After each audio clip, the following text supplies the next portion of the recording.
As an inclusive university, we believe in a world-class education system for all. From the struggle and courage of the Indonesian Revolution for independence, we started a journey to build the nation. As we face rapid cultural and technological shifts, we understand that staying one step ahead of challenges is the way forward. Innovation and transformation are integral to every move we make, including how we deliver education. We translate research into useful products and formulate solutions to societal needs and problems, as seen from our role and contribution to tackling the COVID-19 pandemic. Our new, ever-developing infrastructure with a variety of supporting systems and modern technology is built to accelerate the pursuit of answers while making everyone feel at home.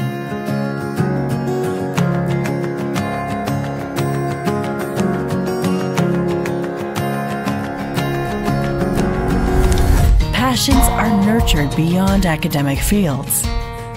The facilities that cater to their needs, students are given the space to unlock their potential, unleash their creativity, and reach for the stars. Our dedication to community development reaches far and wide. We synergize and share roles with various stakeholders to build an empowered and resilient community. Unity in diversity. We push knowledge forward and make a high community impact that matters in harmony with our long-held principle, globally respected. We are UGM.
Assalamualaikum warahmatullahi wabarakatuh. Good afternoon, ladies and gentlemen, and all of the participants from Asian countries.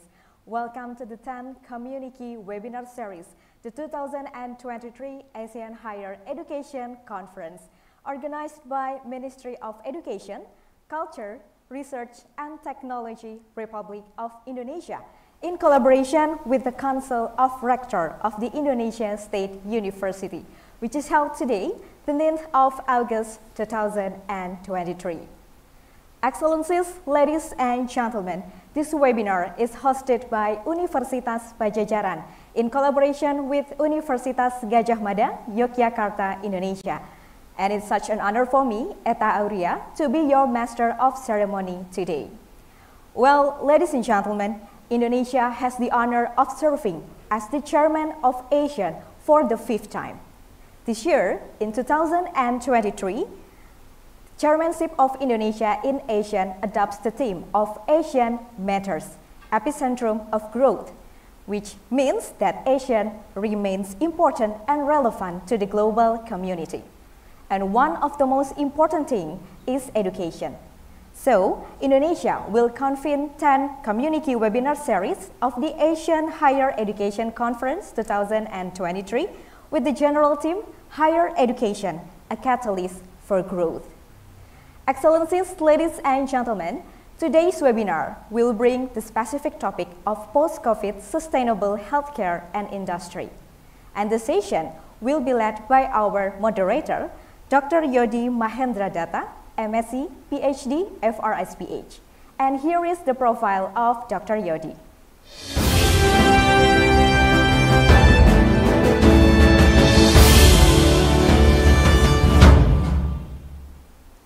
Dr. Yodi Mahendra Datta is the Dean of Faculty of Medicine, Public Health and Nursing Universitas Gadjah Mada. He is also an Associate Professor at Department of Health Policy and Management, Faculty of Medicine, Public Health and Nursing Universitas Gadjah Mada. He pursued his master's degree at Institute of Tropical Medicine, Humboldt University, Berlin, Germany, and doctoral degree at Institute of Tropical Medicine, Antwerp, Belgium. Well, ladies and gentlemen, our moderator is already here, so I will greet him first. Hello, good afternoon, Dr. Yodi. How are you today? Hello, good afternoon, Dr. Eta. I'm fine, thank you. How are you? I'm pretty well. Great then. We are gonna have a great discussion with all of the speakers and also the participants. Are you ready to moderate the session? Yes, ready and very much excited. Looking forward to the discussion. Okay, nice. Well, ladies and gentlemen, please welcome our distinguished moderator, Dr. Yodi Mahendra Datta. The time is yours.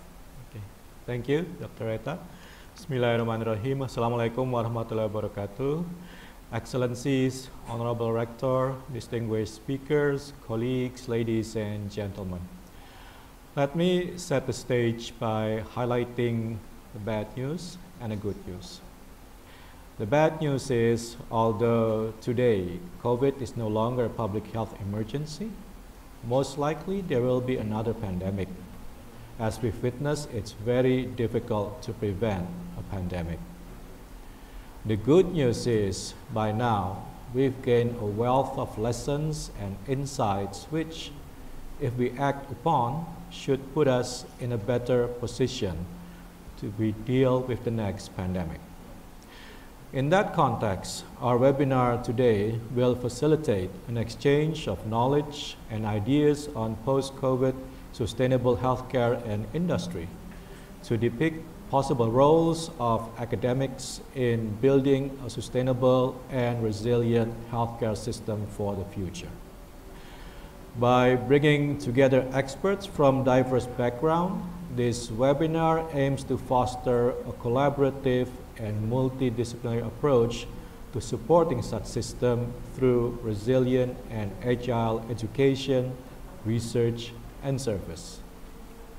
With that aim in sight, we present you today 5 leading experts from across the ASEAN region. Each expert will deliver a presentation about 10 to 15 minutes each, followed by brief Q&A sessions for some of the live session. So without further ado, allow me to present to you our first speaker, Honorable Rector of Universitas Gadjah Mada.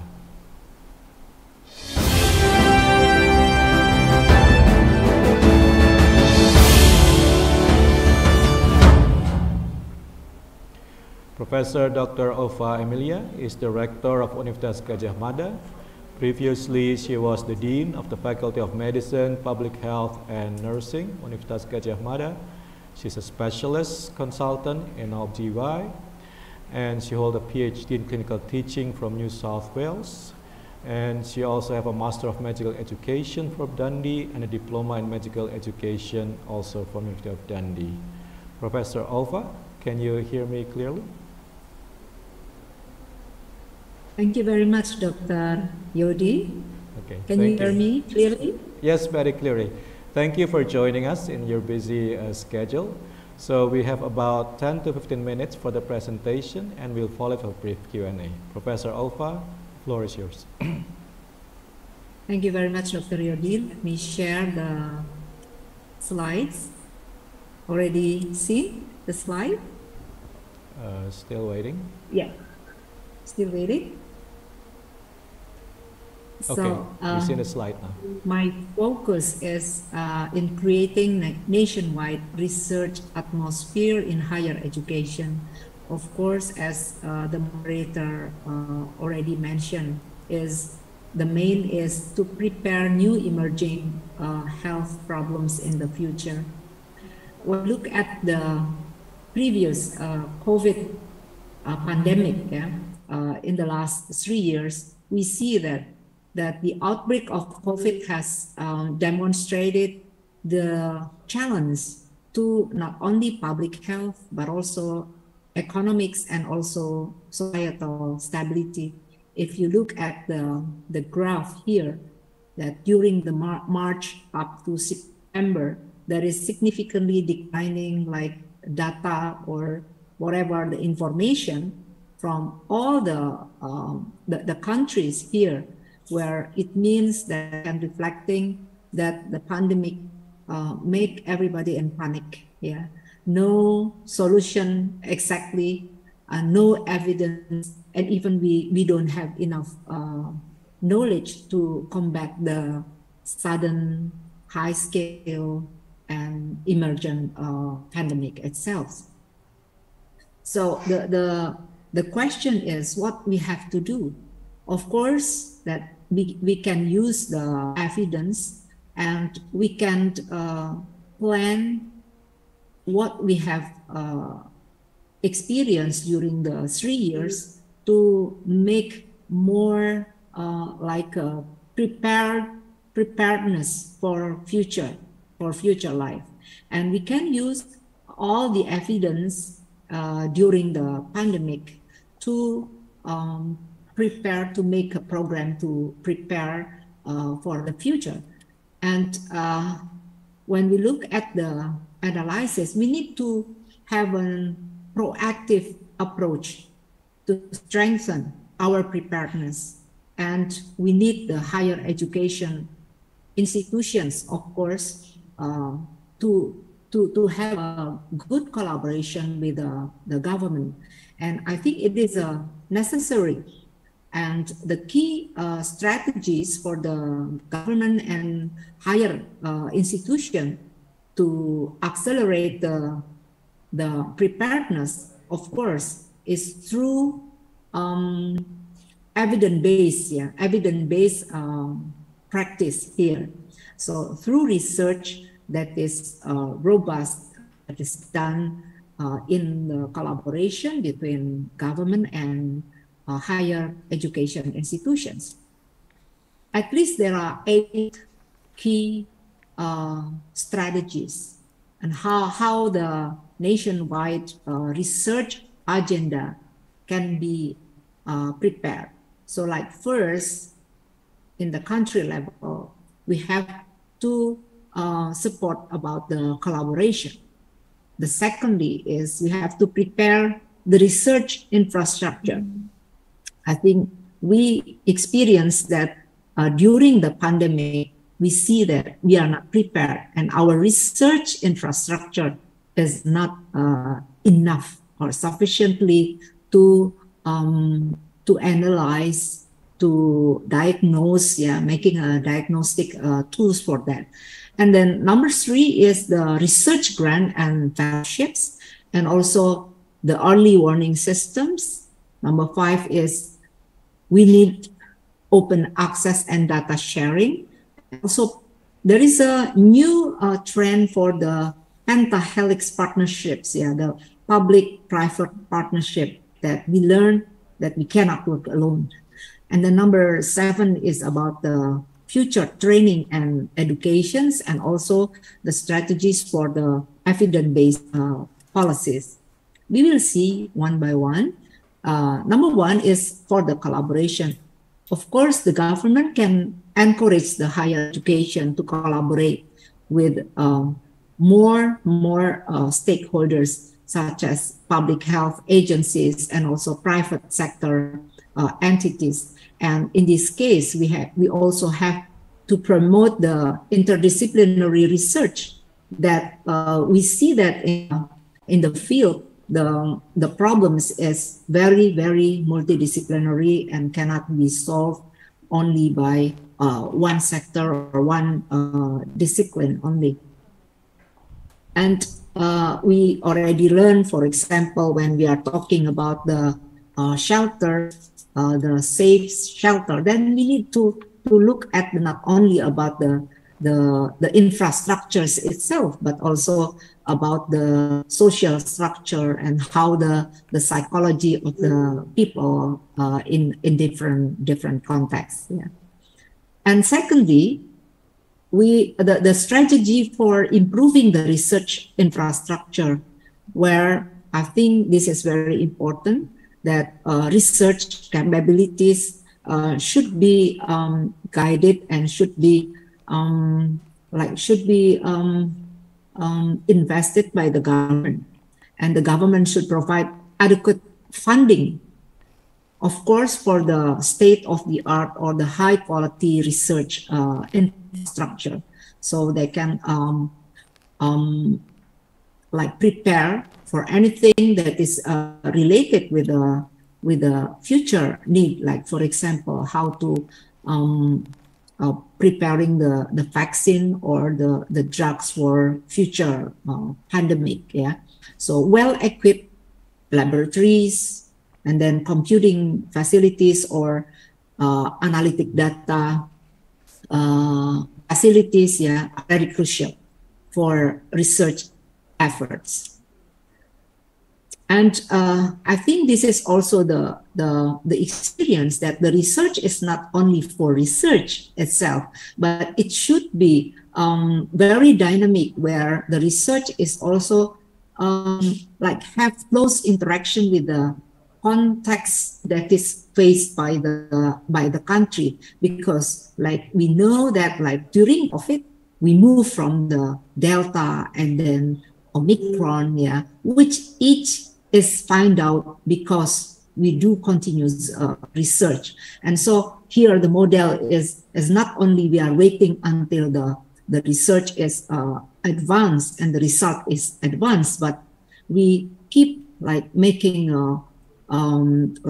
continuous data collection and also analysis. And I think this is one of the model that we look at in the scientific or the knowledge process itself. And for the infrastructure, we also have to invest in terms of the resilience itself. Like when we look at the infrastructure, then there are 5 elements that we need to prepare. Like, for example, how is the physical aspects? How is the operation, data protection, safety, and the governance, and so financial. So all these elements have to be resilient when there is something happen in the future. It should be prepared from now on. And the other is we have to see that the resilient research infrastructure as a process. So from the strategy and preparedness, what we need to do, and how to protect and prevent, how is the flexibility, because anything in front is not, we cannot predict and can change and very dynamic, and how is the response and the recovery. Number 3 is about the grants and fellowships. So the funding mechanism should be established, and the government have important role in this area. So like research grants, fellowships have to be, I think, should be allocated for focusing on pandemic preparedness, and this is a must. So these incentives also will encourage the researcher to focus on critical areas, such as we can mention vaccine development, antiviral therapies, or virus transmission modeling, etc. And for the grant and fellowships, I think we also need an evidence-based and peer-reviewed decision choice, that is mandatory research funding, yeah, to allocate the limited budget. Yeah, of course that we need to have a committee to think about what kind of research, mandatory research that should be provided by the government for pandemic research. And the source of the funding can be from the government or from the crowd. And also we need to have the consideration on short interval research, what I mean that is very easily to be changed, and also the consideration for the output or the outcome impact. Number 4 is we have to prepare the early warning system. What we mean with the early warning system can be, I think, can be data analytic or from the artificial intelligence, yeah, to detect that there is a potential pandemic threat in real time. So we can observe, we can prepare when there is, for example, early warning stage 1, stage 2. So we can save more people, and we can have I think the best intervention for that. And we need, I think this is need academic research, yeah, to prepare the early warning system. So like for the technical process, so it is early warning systems is basically a proactive process. So we can anticipate when there is an escalations of the event. And we also can develop strategic responses to this crisis. And we can also have options for the critical actors, yeah, for decision making, because we know very clear that decision making at that time is very difficult, yeah, very difficult. Can be good, can be right, can be wrong, yeah, and it should be analyzed very clear. And number 5 is the strategy for promoting open access and data sharing. This is very important because we cannot work alone, and the pandemic is not like country border is not important, yeah, in here. So everybody can be affected by the pandemic. So here the concerns of data sharing and open access, we learn a lot from COVID-19, like for the safety, the issue of privacy, ownership, and governance, and also the how to standardize and the variability, incentives, or multiplicity. I think from the guide from the Lancet, published by Lancet, we also have learned and can be learned from the Lancet publications. For the data sharing, so the government can mandate open access policies for pandemic-related research findings. So I think this is very important. So we can learn from other countries that perhaps already move forward for certain research, and encourage higher education to share data. I think this is also one of the important development in Indonesia, where the Ministry of Education also proposing for this kind of sharing data for research. And on the other hand, government and higher education also have to work together with private sectors to build safe, open access and data sharing infrastructure. Number 6 is about the partnership, which we learned that public-private partnership is a must. So it is not something that should be but should be parallel, yeah, not serial, yeah, but it should be together. So we learned from Chinese government that taken step to overcome this pandemic is by utilizing the close relationship between public and private institutions. And this is the transformation from the old concept to the new concept of public-private partnerships. And the government should, I think, give incentive for the collaboration for this, yeah, between higher education institution and also private. And now, I think during the past 2-3 years, the Ministry of Educations also have several incentives for promoting and encouraging this kind of partnerships. And I think this is number 7, is we have to invest in training and education. And I think this is the main role of the higher education, that but the government have to allocate resources and to make sure that training and education in pandemic related discipline is conducted either not only in the higher education, but since the beginning, and also for the public education, and also by cultivating a skilled workforce in areas that is needed, like for example, epidemiology, virology, or public health, so we can better prepare and respond to future pandemic. And also the WHO, I think, do already have several demonstrations for this kind of preparedness. And we also can learn from the WHO how the roadmap of investment in training and educations, like transforming the health education and also focusing on people's needs, ready to respond to emergencies, or ensuring delivery of essential public health functions, or collaborate with partners.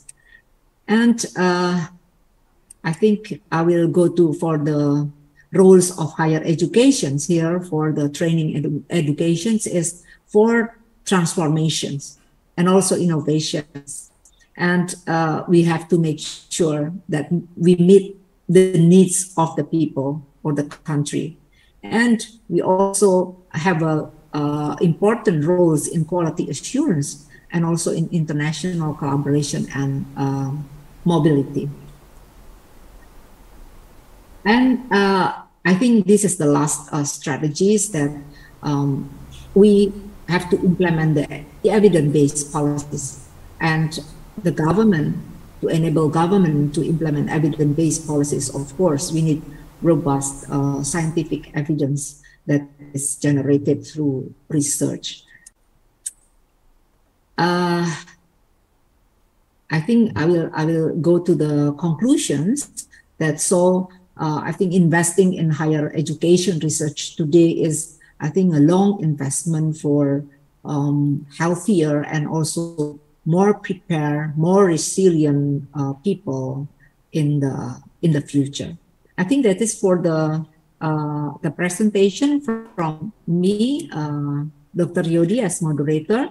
Thank you very much for the time. So we've invited all the audience to submit questions in the Q&A feature, but since time is limited, I'm just going to read one question which we have received. So the question which we received is on interdisciplinary approach. You mentioned that was one of the strategy to support, to enhance interdisciplinary approach. So the question is, in practical terms, what should be conducted by universities to enhance the involvement of other disciplines into health research? So perhaps example from Gadjah, Mada, or from other observation. Yeah, I think this is a very, very good questions. We learned from the pandemic that we cannot work alone, either for the research or for the intervention in the community. So, like for example, when we have the vaccinations, we already have the vaccine. One of the other problem is we don't have vaccine. But when we have vaccine, it is also still a problem where not people want to be vaccinated, and so the problem is not only for the vaccine itself, but how to introduce vaccine, how to convince people about the vaccine, and to make sure that this is beneficial for their life. So I think from here, the university will see that pandemic make us work together because we are threatened by the same enemy. So we learned that by this we found a community that we work together, like a task force, where we try to a role to give a role as a advisory with the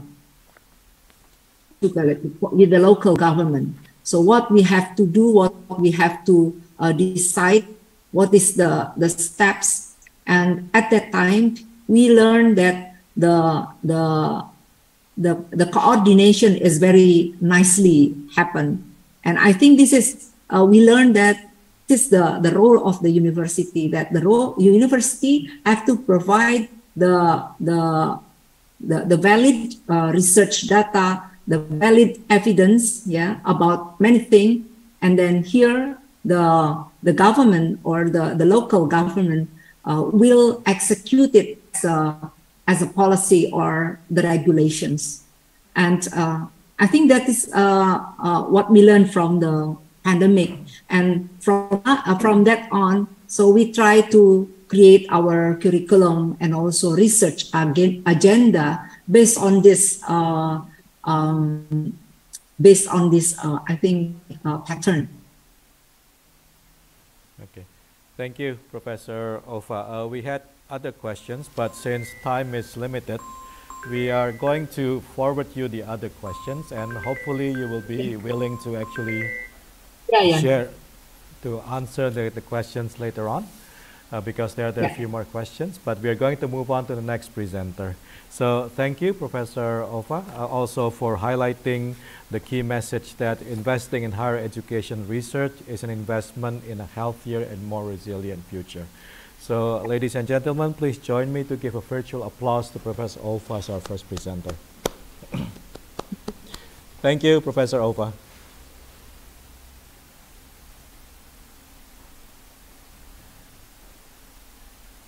Okay.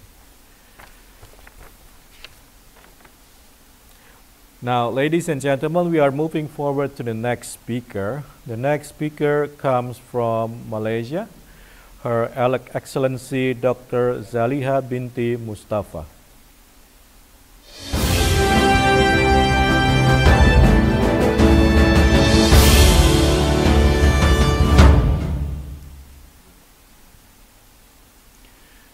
So Her Excellency Dr. Zaliha binti Mustafa, she is currently the Minister of Health of Malaysia.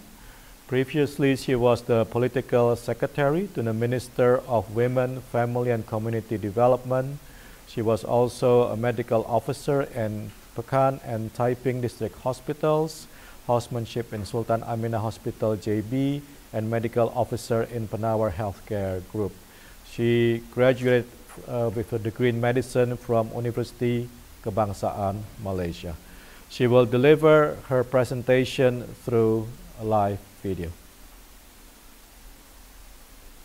Bismillahirrahmanirrahim. Assalamualaikum warahmatullahi wabarakatuh and salam sejahtera. Greetings, distinguished guests, ladies and gentlemen. Over the span of the initial 6 weeks of the new decade, the novel coronavirus SARS-CoV-2 rapidly spread to an astonishing 20 other nations worldwide, prompting the World Health Organization, WHO, to officially declare the outbreak as a public health emergency of international concern, PHEIC. Fast forward to the 5th May 2023, a significant watershed moment was reached as the Director General of WHO made a resolute announcement stating that COVID-19 is now an established and ongoing health issue that no longer constitutes a PHEIC. On a global scale, as of the 5th of July 2023, a staggering total of 767 million confirmed cases of COVID-19 have been reported to the WHO, with a tragic count of 6.9 million deaths recorded. The tireless efforts of medical professionals and healthcare system have led to the administration of 13 billion vaccine doses as of the 26th of June 2023. The COVID-19 pandemic will undoubtedly leave a lasting impact on both present and future generations, as it has profoundly affected the lives and well-being of individuals and their means of sustenance. The pandemic forced health systems worldwide to adapt and respond to the extensive needs of their population. It became evident that the interconnectedness of health, society, and economy is undeniable. This unprecedented situation has revealed how vulnerabilities within health system can have far-reaching consequences on a nation's health and economic stability. Numerous challenges were encountered by several ASEAN countries, especially the overwhelming strain on health system capacities due to the rapid influx of patients. Compounding the issue was the shortage of manpower, insufficient medical equipment and PPE supplies, and scarcity of vaccines. Moreover, the emergence of new variants of the SARS-CoV-2 virus added another layer of complexity to the situations. These variants presented new challenges in terms of transmission dynamic, the efficacy of existing treatments, and vaccines' effectiveness. Adapting to these changes necessitated multiple policy alterations, resulting in confusions and uncertainty among the public, further exacerbated by the prevalence of an infodemic or an excessive amount of misinformation. Malaysia's effective response to the COVID-19 pandemic demonstrated our health system ability not only to plan for shocks but also to minimize the negative consequences and recover as quickly as possible. However, the pandemic also revealed the gaps our current healthcare system face, highlighting the need to re-evaluate the sustainability and resilience of our healthcare system. It is important to ensure that ASEAN member states work cohesively together to strengthen the ASEAN region's public health emergency preparedness strategies, continuously improving standards operating procedures, guidelines, surveillance and response plan at all levels, and conducting regular exercises are crucial for ensuring optimal preparedness.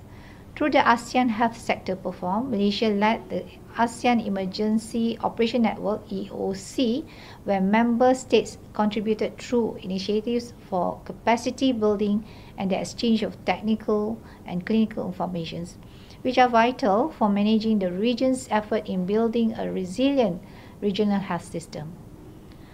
We must also continue to utilize the learn and improve mechanism that was put in place during COVID-19 pandemic. This mechanism relies on strong networks and information sharing between WHO member states, WHO and partners, which are essential to identify common challenges and solutions. The progress made in surveillance and public health response capacity during COVID-19 pandemic should not be lost. Government should prioritize maintaining and strengthening these capacities, including advancements in testing, diagnostic and genomic surveillance, as well as establish network and partnerships. Balancing resources with testing capacity and public health objectives is crucial in developing effective testing strategies. Acknowledging the importance of enhancing the nation's capacities and capabilities for preparedness, surveillance and response through collaboration between ASEAN member states and its partners, ASEAN developed the ASEAN Public Health Emergency Coordination System, APEX, which will integrated within the operationalizations of the ASEAN Center for Public Health Emergencies and Emerging Diseases, which will be vital as the center of excellence and regional hub in accelerating the regional COVID-19 recovery and preparing the future public health emergencies. Our experience with the pandemic propelled the expansions of digitalization of services, including remote support, medical consultation, healthcare services, contact tracing, and infectious disease monitoring, which ensured the continuity of access to routine health services. Technology adoption was accelerated and propelled in a short span of time. With initiatives ranging from community use solutions to operational strategic level digital system, governments must utilize this unique opportunity for innovation and improvement in the health sector and industries to improve our infrastructure and connectivity. Local government must prioritize comprehensive risk communications and community engagement, establishing trust with the populations and ensuring transparency in communicating pandemic information will enhance a whole of government and a whole of society approach. Malaysia, for example, evolved at record speed by creating digital initiatives overnight for the general population for public health interventions and activating real-time disseminations of verified information. Multi-sectoral collaboration is necessary in preparing for future pandemics. Coordination with the wider health sector and system beyond health is necessary to ensure effective planning and response. This was evident when we saw the effectiveness of public-private partnership established during the massive COVID-19 vaccination exercise, aiming to ensure equal access of the COVID-19 vaccines for all population. Investment in research should be a long-term commitment parallel to investment in the health sector. Research invaluable not only for developing effective medical countermeasures, but also for addressing social determinants of health during public health emergencies. Further research on public health and social measures will improve our ability to maximize the impact and minimize harm in future pandemics. Among the challenges in our healthcare systems are imbalances in service delivery, limited funding for health, and gaps in private health insurance.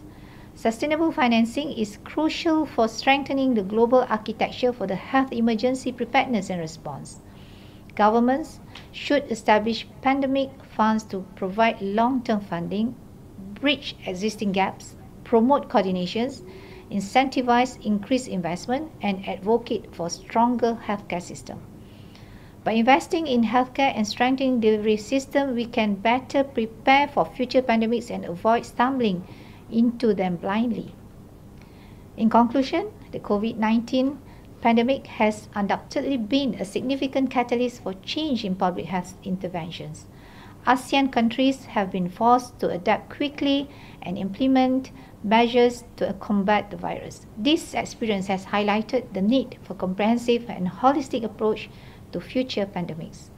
By learning from the challenge faced during pandemic, ASEAN countries can be better prepare their systems and enhance intersectoral collaboration. It is paramount to build the capacity of society to withstand and absorb the shock that future pandemics may bring. While it is impossible to predict the exact nature of the next pathogen or its impact, continuous investment in prevention and preparedness by each Asian country's government is imperative. We must remain encouraged and motivated to prioritize public health initiatives and ensure that the necessary resources are allocated. By doing so, we will be better equipped to handle future pandemics and protect the well-being of the Asian community. Together, we can create safer and healthier future for all. Thank you. Thank you, Dr. Zaliha, for that insightful presentations and highlighting the government role on post-COVID-19 preparation managing the future pandemic. You've highlighted the significance of the COVID-19 in catalyzing changes in essential public health functions across the world, and that ASEAN countries could actually learn a lot from the pandemic to be better prepared for the next pandemic. Now, I'm sure this has sparked a lot of questions from the participants, but since this was a taped video, we will not be able to entertain discussions directly. But if you have questions, please do leave your questions or opinion in the Q&A box, and the committee will help to collect them and send them to our speaker later. So, Excellencies, ladies and gentlemen, we will move on to our third speaker, Dr. Sourioudong Sundara.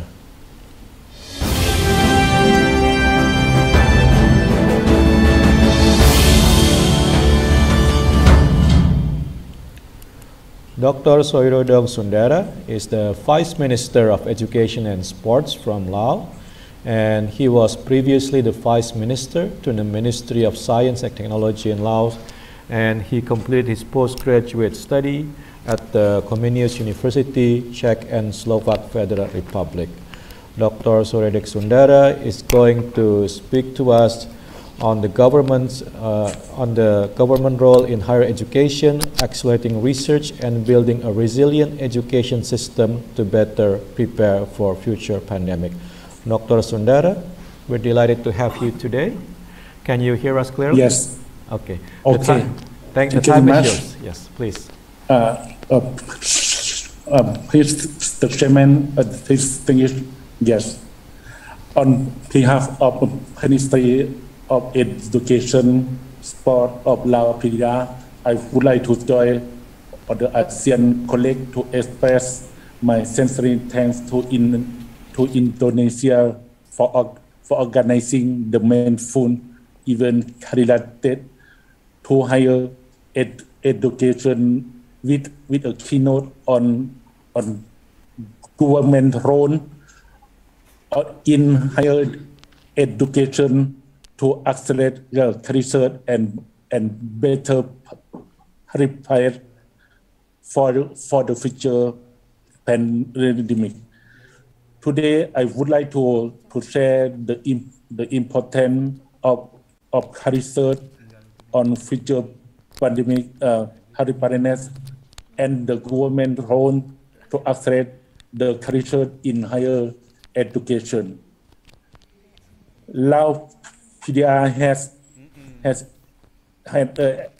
encountered with the COVID-19 crisis, which provide the knowledge platform for educators and actors to share their experiences on education, science, research, and culture that will help to support, enhance the learning outcome and commitment to promote the internationalization in higher education for our future generation. We have prepared education strategy to link the fourth industrial revolution, promoting gender equality in education, strengthening higher education to internationalization strategy, student mobility and exchange, as well as providing the education quality capacity building for teachers in the field of ICT, in teaching and learning, to education into more digital. By promoting STEM education, scientific research, and innovation. Therefore, the government has an important role in higher education to accelerate research for the pandemic preparedness.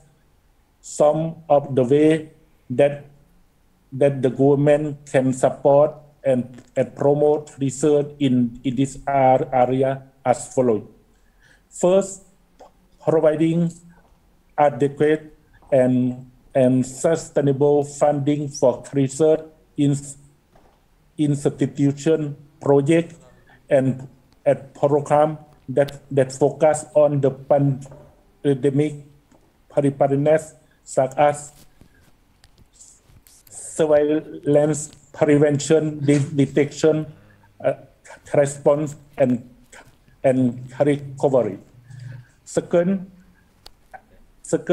the establishing clear and consistent policy and regulation that facilitate the research, collaboration, data sharing, ethical standard, and innovation across sector, discipline, and countries. Third, the enhancing the capacity and quality of higher education faculty and students to conduct the rigorous research on pandemic preparedness by means of training, mentoring, infrastructure building, and incentive providing. Finally, is the engaging with stakeholder and community to ensure that research on pandemic preparedness is aligned with their need, priority, and perspective, and that the results are communicated effectively and translate into the action. By playing this role, the government of Laos PDR can foster a culture of research excellence and impact in higher education that can contribute to better preparedness for future pandemic. In closing, I would like to highlight the importance of regional and international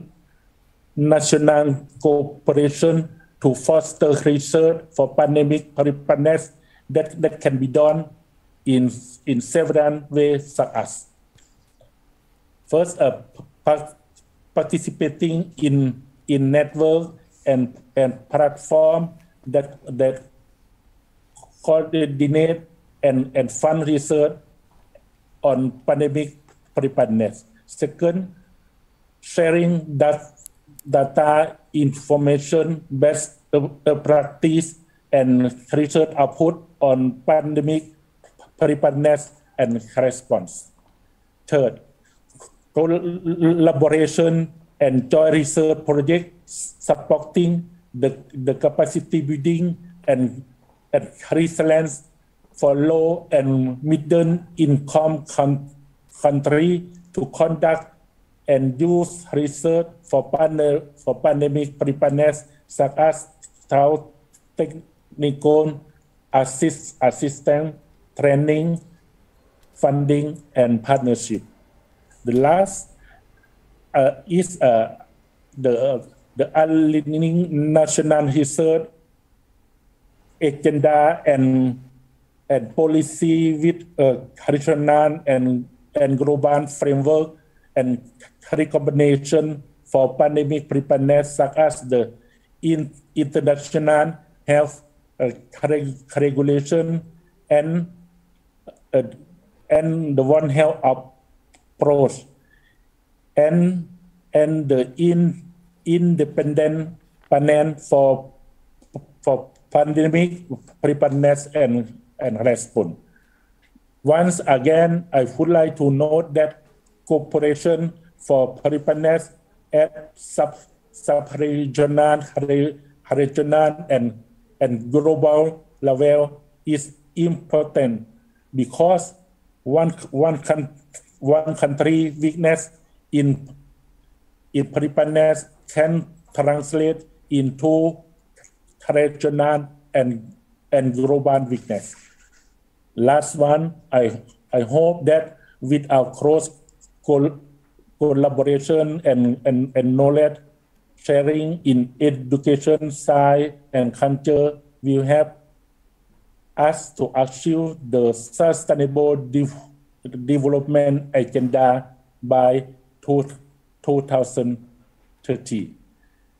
Last but not least, I wish Mr. Chair and all delegates have happiness and great success in your noble duty. Thank you very much. Thank you, sir. Thank you, Dr. Sundara Khopchai. So thank you for sharing with us your thoughts on government role in higher education, accelerating research and building resilient education system, and highlighting again and again the importance of regional and international collaborations. Ladies and gentlemen, Dr. Sundara will not be able to join us for the Q&A, but please welcome to submit your questions in the Q&A, and we will share with him later your question for him to respond afterward. Thank you again, Dr. Sundara. Let's give a virtual applause for Dr. Sundara. Thank you, Khopchai. Ladies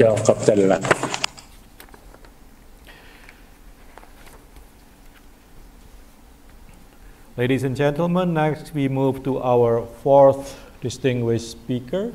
He is from Singapore. He is the Dean of the Yong Lu Lin School of Medicine, NUS, Professor Chong Yap Seng.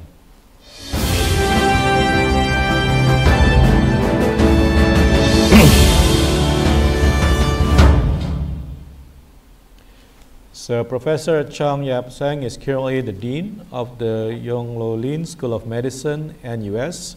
At the same time, he is also as the Deputy Chief Executive of the NUHS and also the Chief Clinical Officer of the Singapore Institute for Clinical Sciences of the Agency for Science, Technology and Research. Professor Chong Yap Seng, can you hear me clearly? Yes, I can. Okay, I'll now share my slides. Okay, welcome. Thank you. And the time Thank is you. yours.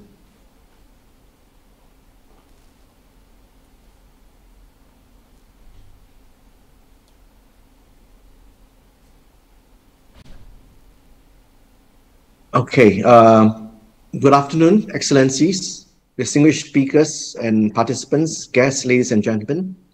My presentation today is on vaccines and international mobility. The recent COVID-19 pandemic resulted in severe restrictions to international trade and travel throughout most of 2020 to 2022. This also affected the flow of international students and academics.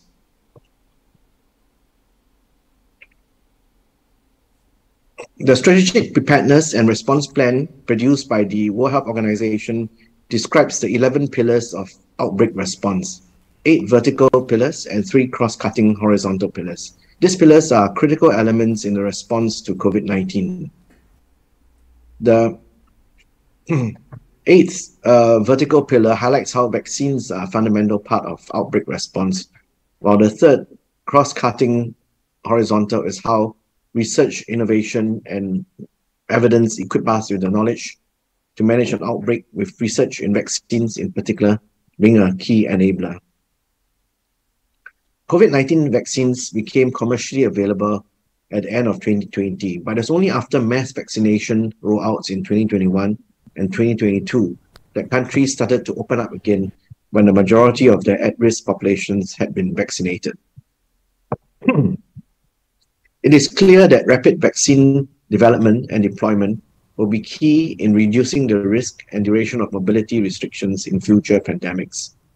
During the 2022 Global Pandemic Preparedness Summit in London, the Coalition for Epidemic Preparedness Innovations, or CEPI, set a 100-day goal for delivering safe and effective vaccines and therapeutics for the next pandemic. In order to achieve that, it is incumbent on us to reflect on the lessons from the present pandemic and to improve on current processes. The mission to develop vaccines within 100 days of a new virus being identified through tools such as a library of vaccine candidates that can be adapted to tackle different pathogens is not unrealistic. In a recent interview in Singapore, Richard Hatchett, CEO of CEPI, compared the advancement of vaccine development, which used to take several years, to the evolution of pit stops at Formula One races.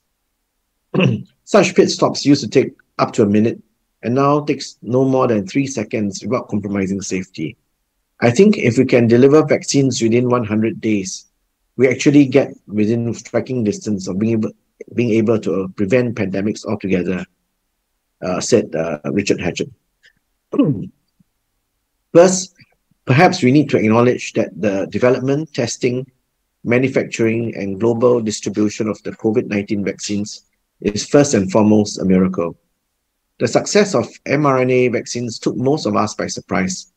Previously, the fastest any earlier vaccine had been developed was 4 years for mumps in the 1960s.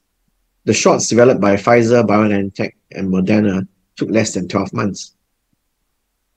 While this technology had not been used previously for any existing approved vaccine, it's important to note that mRNA vaccines were built on over 3 decades of basic research in the mRNA field with limited funding, recognition from the scientific community, and interest from biotechs and big pharma.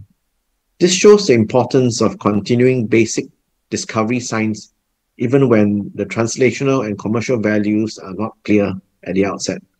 Research funders would do well to remember this important point.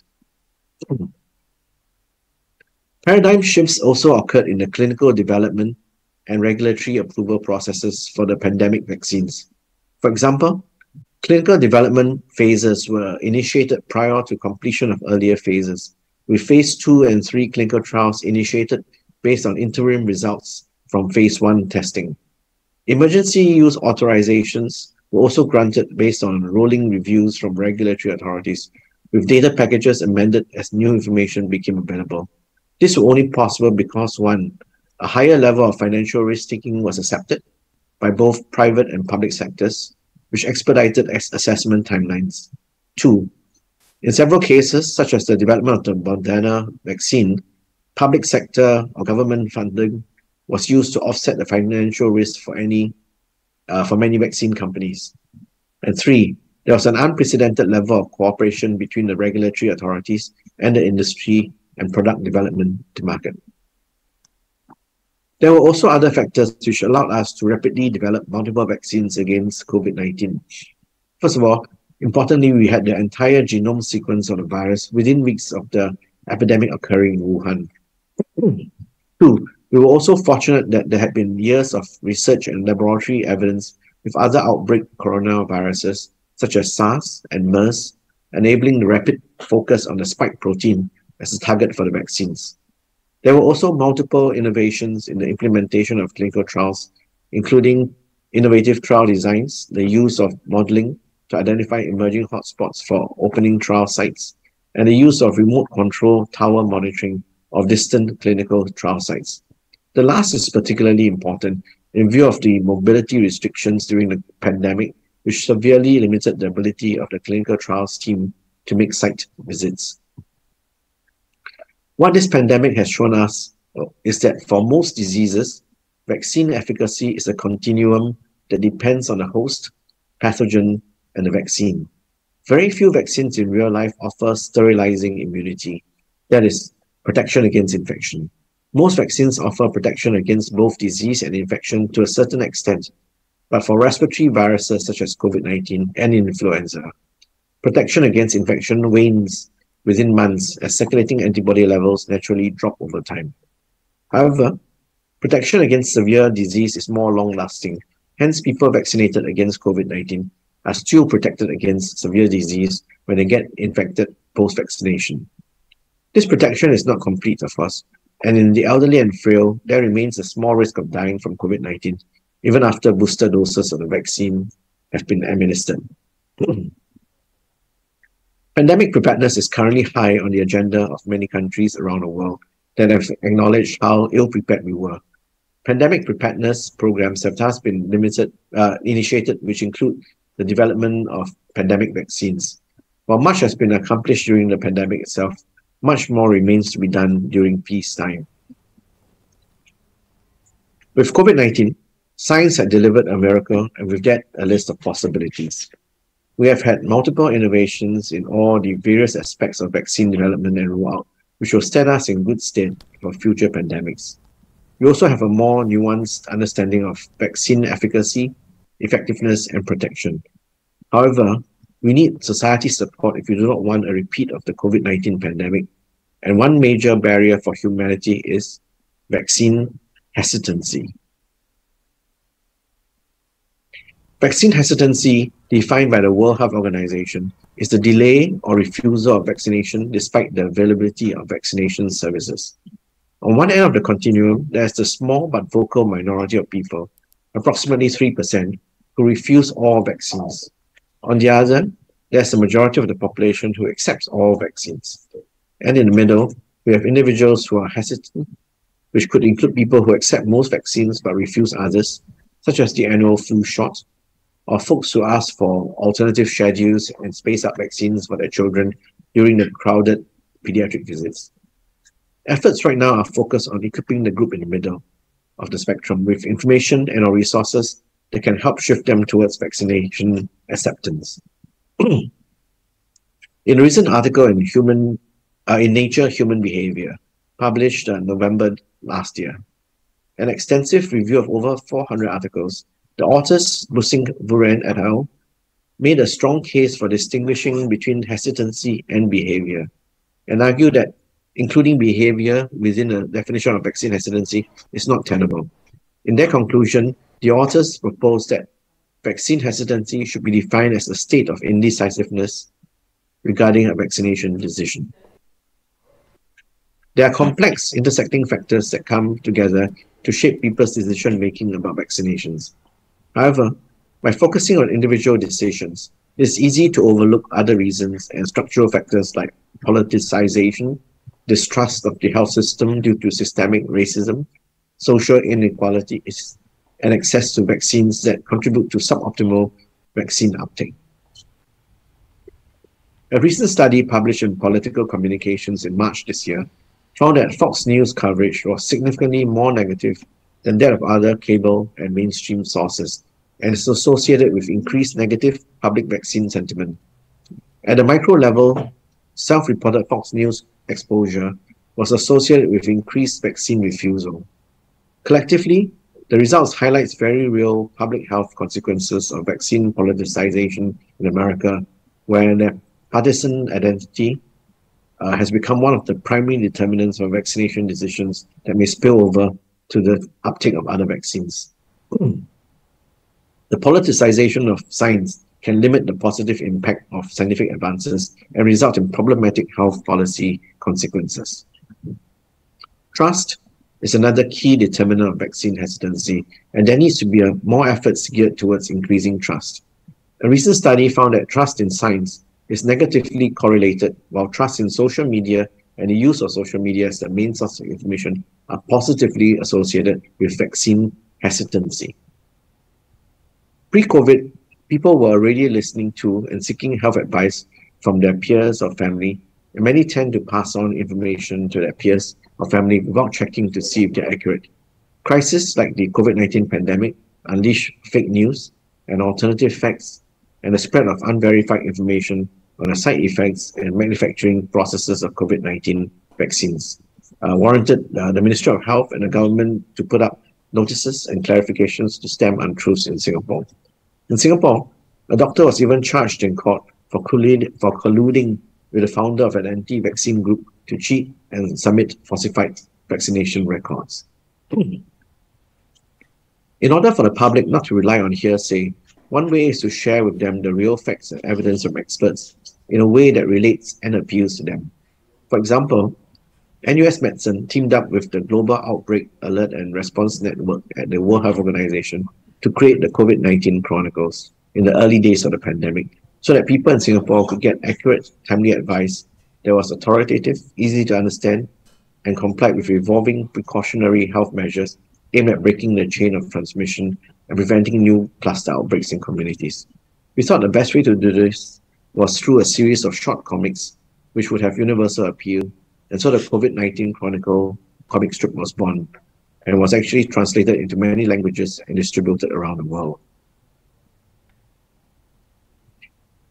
The other equally important aspect of ensuring safety for everyone is access to vaccines.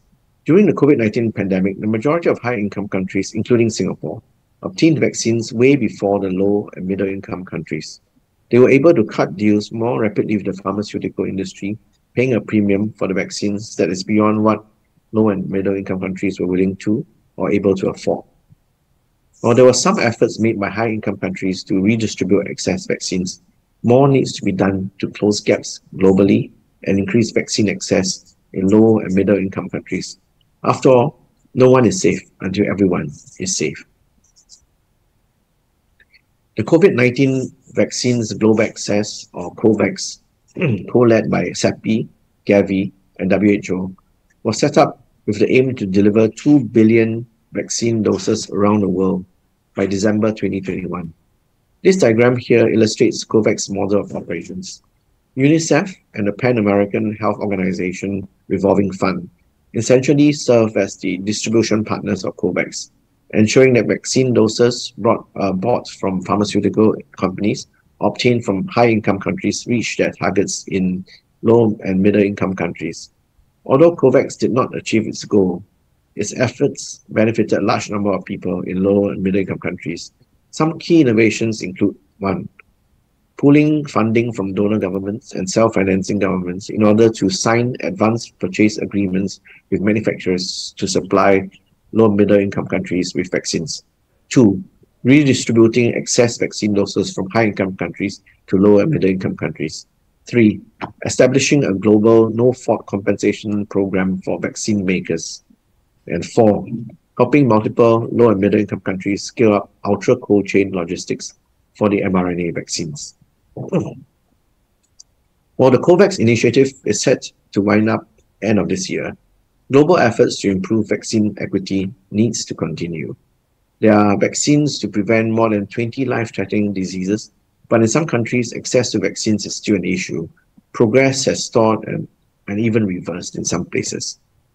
The World Health Assembly has endorsed a new global vision and strategy called the Immunization Agenda 2030 to address these challenges over the next decade and aims to maintain hard-won gains in immunization and recover from the disruptions caused by COVID-19. Now, let's switch over to ASEAN. This figure shows a varying rate of vaccine uptake among our countries, ranging from over 100% in Brunei to rates below 80% for other countries. Contrasting the COVID-19 vaccination rates to routine but critically important childhood vaccination, for example, measles, you can see from the table that only 3 countries in ASEAN have achieved measles elimination, although Malaysia may put in the application for verification this year. The measles vaccination rates are also highly variable, with many of our countries below the 90% target that is needed for containing this highly contagious virus. It is also clear that vaccination rates dipped significantly during the years of the pandemic in several ASEAN states. But these rates also broadly correspond to COVID vaccination rates, and it is clear that for a future pandemic, we should best start with improving vaccine acceptance and vaccination rates of routine childhood vaccines.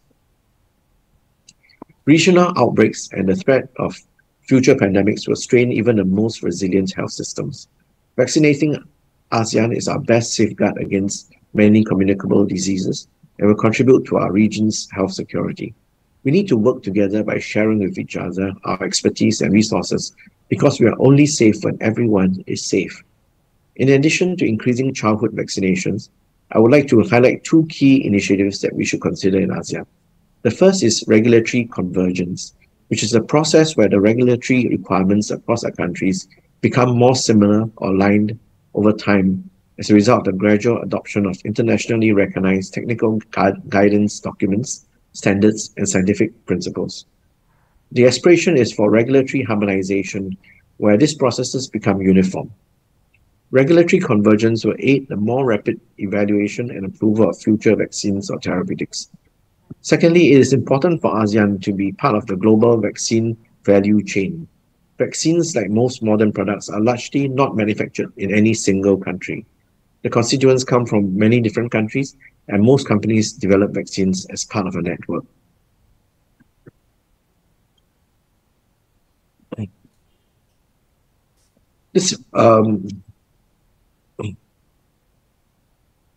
This figure here shows the situation in ASEAN. So you can see that there were 5 vaccine-producing countries in ASEAN with 13 manufacturers located variously throughout our countries.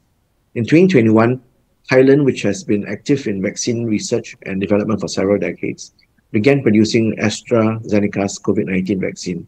In October 2022, Indonesia launched Indovac, its locally produced COVID-19 vaccine. Prior to COVID-19, Singapore did not have a single facility producing finished vaccines. Over the past 2 years, however, 5 pharmaceutical companies have committed to set up plants in Singapore, which will, at steady state, churn out over 1 billion doses annually. Singapore will also be contributing $15 million over the next 5 years to CEPI, a global coalition set up to develop vaccines against future infectious disease threats. The hope is for countries in ASEAN who are not yet able to become vaccine manufacturing hubs to aim to be part of the vaccine global chains over the next decade in preparation for future pandemics. Now that the COVID-19 pandemic is supposedly over, what have we learned? 1. Crises unfold in unexpected ways. There are still potentially unexpected developments ahead. 2. Crises unleash fake news and alternative facts. As David Moynihan said, everyone is entitled to his own opinion, but not his own facts. 3. Critical inquiry is essential. Science should remain the fundamental basis for rational decision-making. 4. We need to learn from the past. Those who don't know history are destined to repeat it. 5. Crises disproportionately affect the poor and vulnerable, exacerbating inequalities and class divides. We need to embrace equity and moral purpose. Everybody matters. 6. A global mindset is necessary. As my good friend Kishore Mahmood Bani said, to survive in the short term, we need national solidarity. But to survive in the long term, we need global solidarity. Excellencies, ladies and gentlemen, we have been through a lot this past 3 years. We need to crystallize the lessons we have learned and make sure we don't forget them too soon. Thank you. Thank you very much, Professor Chong, for sharing your insights on vaccines, international mobility, and also all the nuances related to vaccine hesitancy, politicization, distrust, also ramping up vaccine production in ASEAN, and also what are the key lessons that we can draw from the COVID-19 pandemic. Now, the organizer is collecting questions from the Q&A, but because time is limited, I'm just going to read you one question which we have received. So the question which we've received is, what do you think is the role of artificial intelligence in terms of accelerating vaccine development for the future pandemic? As you highlighted the target of CEPI for 100 days, which, as you say, is ambitious but not unrealistic. So how do you see the role of artificial intelligence in accelerating vaccine development? Question? Thank you. That's an excellent question. I think many people, including us, have a lot of hopes regarding the role of artificial intelligence in health and healthcare and in advancements in biomedical science. So I think the various places where it can be used is, one is just simply predicting potential outbreaks just by looking at social media comments and monitoring that. So that can actually help trace potential hotspots and identify places where outbreaks may be beginning. So that it has a role in surveillance. In terms of scientific advance, obviously, artificial intelligence will boost productivity and help identify new targets and ways to manage new disease conditions. And finally, I think in the distribution of vaccines and other therapeutics, again, AI can possibly come up with more efficient distribution channels than what is normally planned by using conventional means. So I think at least in these three areas, AI will be a major boost to the way we manage the next pandemic.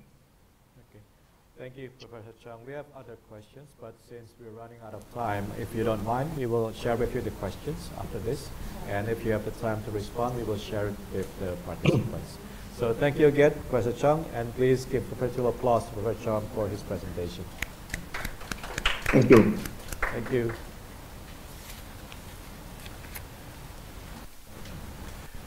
Now, ladies and gentlemen, we're heading to the last but not least speaker. Here we have Mr. Shadiq Akasya.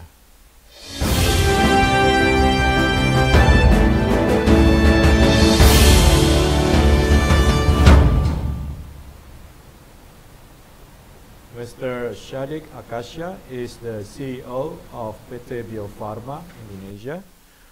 Previously, he has a long track of career at the bank sector at BNI, starting as head of the Jakarta Senayan region, head of institutional relationship, and lastly, the president director of PT BNI Life Institutions.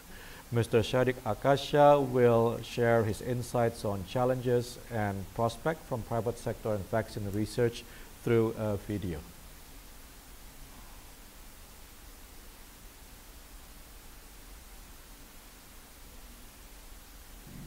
Assalamualaikum warahmatullahi wabarakatuh. Ladies and gentlemen, distinguished guests, and esteemed participants, good afternoon and welcome to this session on a challenge and prospect for the private sector in vaccine research. I am honored to be here today as we greater explore some of the interesting points of vaccine research. Biofarma Group as a holding company are officially formed on 2020. The pharmaceutical SOE holding currently consists of Biofarma as the holding company, Kimia Pharma Group, Indofarma Group as a subsidiaries. However, Biofarma itself has been established 133 years ago and has a process various of vaccine. Each of our subsidiaries has complementary field with Biofarma specialization in vaccine, serum, and life science. Kimia Pharma is engaged in pharmaceutical, distribution, retail, health service such as clinic, laboratorium, and Indofarma is engaged in herb, medical devices, and pharmaceutical. As a holding, we are distributed vaccine product to 153 countries in the world. We have 13 manufacturing facilities spread throughout Indonesia and have the largest distribution network in Indonesia. Biofarma Group serves customers with the deserved profile ranging from the government sector, private sector, and bilateral, etc. In establishing resilience in terms of supply chains, for the entire holding, Biofarma Group has a vision to become an integrated end-to-end ecosystem. This integration will certainly greatly affect the company's readiness to face uncertain market challenge and develop the maximum potential of the company. The integration of the healthcare ecosystem in Biofarma Group holding is divided into 4 aspects and 8 activities. First, the aspects include business and corporate development, strategy, transformation and selective operation, finance and performance management, human capital and risk management. Number 2, the activities include R&D and product development, manufacture, commercial, trading and distribution, healthcare service, retail, third-party administration and insurance, and digital. Research and development will be focused on being coordinated by the Indonesian Healthcare Institute, where we are involving trends, technology, and knowledge. Will be incubated into series of strategic steps of the company to prepare for the future. Reflecting on the condition of COVID-19 pandemic that had hit the world, all pharmaceutical companies are competing to find the most effective and efficient way to meet the needs of the wider community. As we know, before the COVID pandemic, the time needed to conduct research and development of a type of drug vaccine can take about 10 years.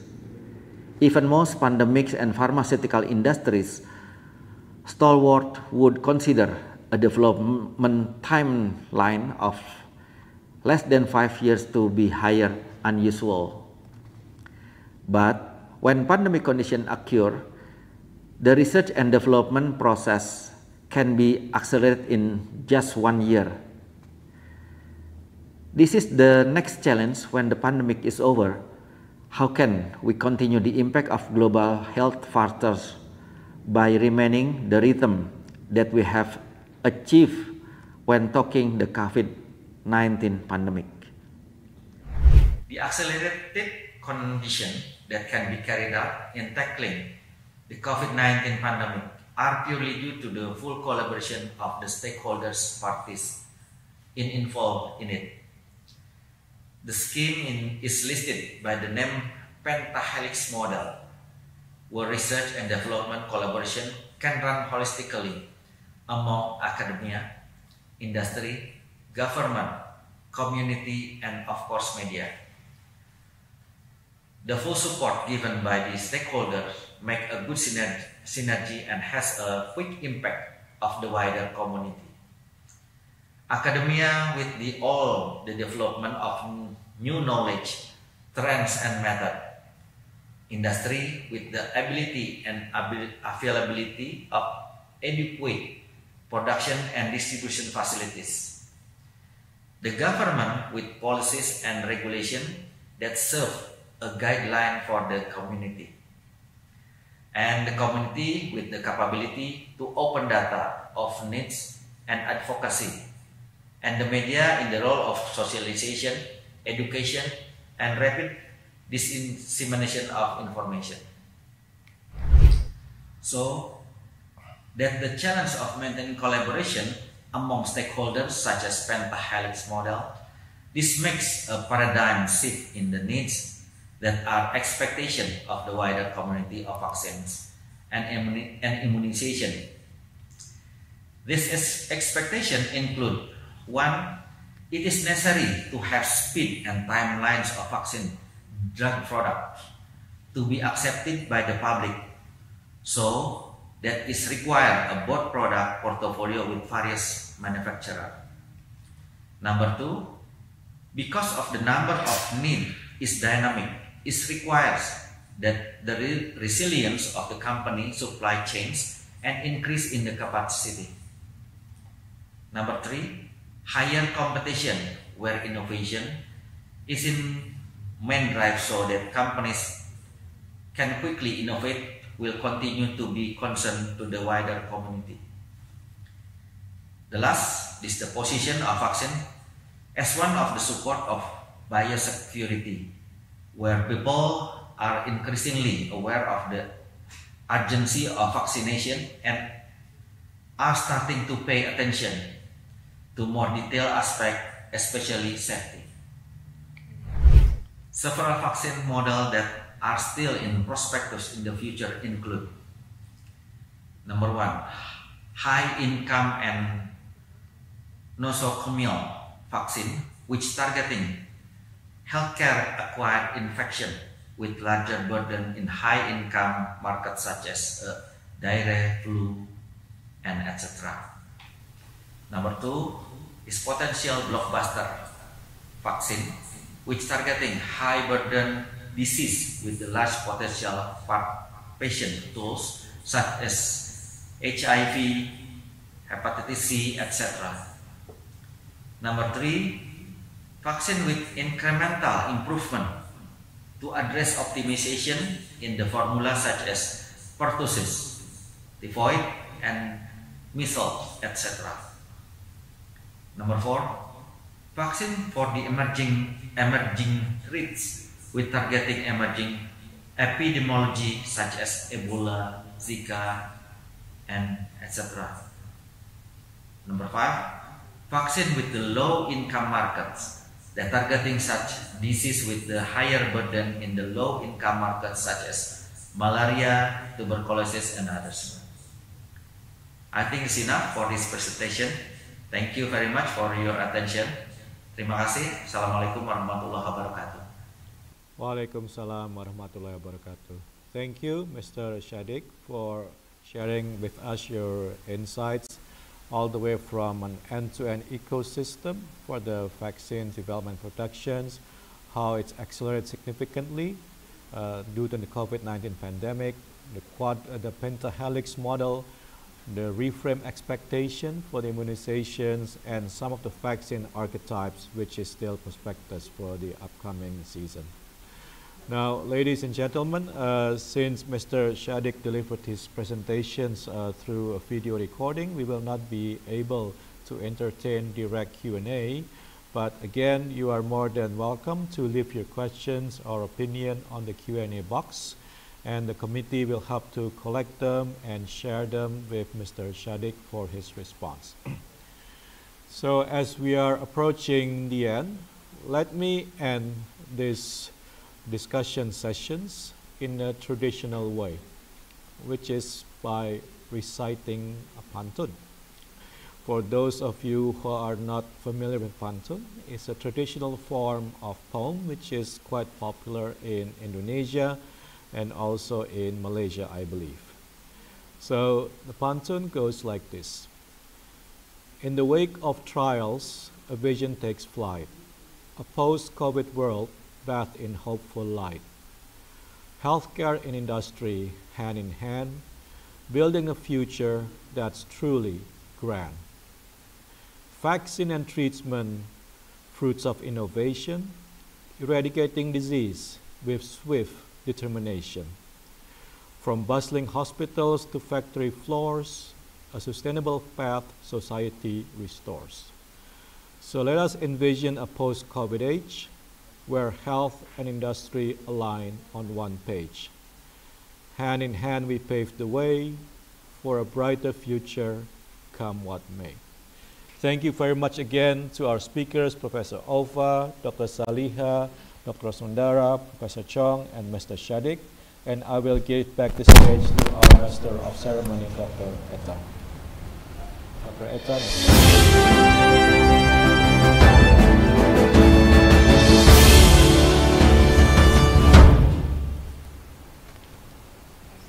Thank you very much, Dr. Yerdi, for moderating our session excellently, and thank you to all speakers for the insightful presentation.